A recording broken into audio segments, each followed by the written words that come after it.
I don't know. Come on, YouTube wants to know. I'm Lamar. Okay, new kit from RS. Take a look at it. It's a pretty nice kit. The Messerschmitt 509, famous airplane from Germany. From First to Fight, French model 1897 75 millimeter guns. You get 2 in the kit, and they're tooth scale, which means these things are absolutely tiny. Yep. I have started gluing them together by gluing this one piece. That's the limit of my ability. Are they for wargaming, right? Yeah, no, they're 1/72 scale. Oh, really? Smaller than wargaming. Yeah.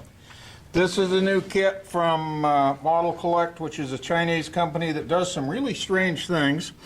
One thing they do is George has a twin 128 millimeter gun, and they're going to put one on a tank in 1/72 scale. But I like their work because they have DS gluable tracks, they have nice detail, they have a little photo etch, they have brass gun barrels for your twin 88s. Of course, it's all Panzer 46. Who knows? And what I'm working on is a ship based on War Games Illustrated, the new issue.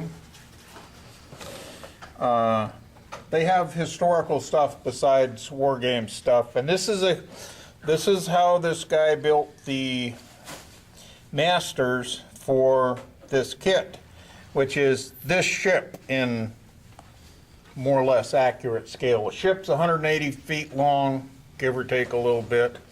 He says he used Adobe Photoshop to shrink it down without losing the proportions.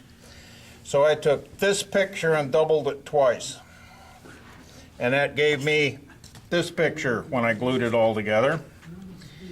Then, because I know this distance and I know this distance to scale, I can take this horizontal line and this horizontal line, and I don't know what this distance is in real scale because it's diluted, but I know what this distance is from this side to here in real scale. So I made a little drawing and went up 10 feet roughly, which is about 2 inches in 1/56 scale. And then drew this mess out on a piece of cardboard to see if I could get it to fit. And it kind of, if I get to, oh, I'm missing a part. That's why it doesn't fit. Anyway, I used those to cut this out. And this fits on my deck, which you'll notice is a little bit longer because this turned out a little bit bigger. And so this is just balsa wood that I cut and sanded. It's going to be a waterline model, so it just has some bracing on the back.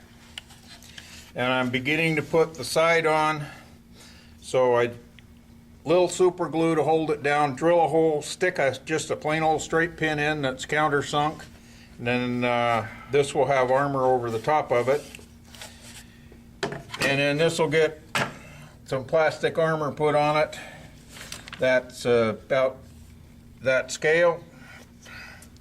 And I am not going to put the slopes on the side of the ship like the real thing had. The actual ship, the sides were sloped out and then sloped in so that if you rammed it with a wooden ship, you'd poke a hole in your ship. And while the noose was sunk by the Confederates, its sister ship, the Albemarle, was sunk by Lieutenant, I think his name's John, but anyway, Cushing. There's always been a destroyer named Cushing in the Navy ever since then. He and a bunch of his cohorts in a little steam launch that's maybe 20 feet long, I don't know. They had a spar torpedo, which is basically a large stick with a keg of Dynamite on the end. on it. Bangalore torpedo. So anyway, they came thundering across the water there in the middle of the night, and the Confederates had put a log boom around this ship to protect it. Well, they bounced over the log boom and got the spar torpedo underneath the knuckle, which is the bad thing about the knuckle because it's got a slope on the bottom. Set it off, and the ship sank, and the explosion put out the fire in the boiler, and I think he was a lieutenant. Anyway, Cushing and the engineer, the guy who's responsible for running the engine, they floated off down the river, and however many other people got killed. And they eventually got the fire going again and steamed off into history. So anyway, the Albemarle has kind of been one of my favorite ships, and since it's a sister ship of the Neuse, this is my War Games scale ship, and eventually it will have some War Games figures inside with 32-pounder guns, but that's not till I get it done. But anyway, like I say, I'm just fascinated by it, and so I scaled it up. And if you want to buy the actual resin model, it's like $50. I looked it up. But if you look at this grid, I don't know how big those squares are, but that ship's about 10 squares long. So if they're 1-inch squares, which is my guess, that's not a very long ship. No, the inside square is probably an inch. No, the inside can't be an inch, because if the inside was an inch, then it'd be like 100 inches long. And it's not that big for $50.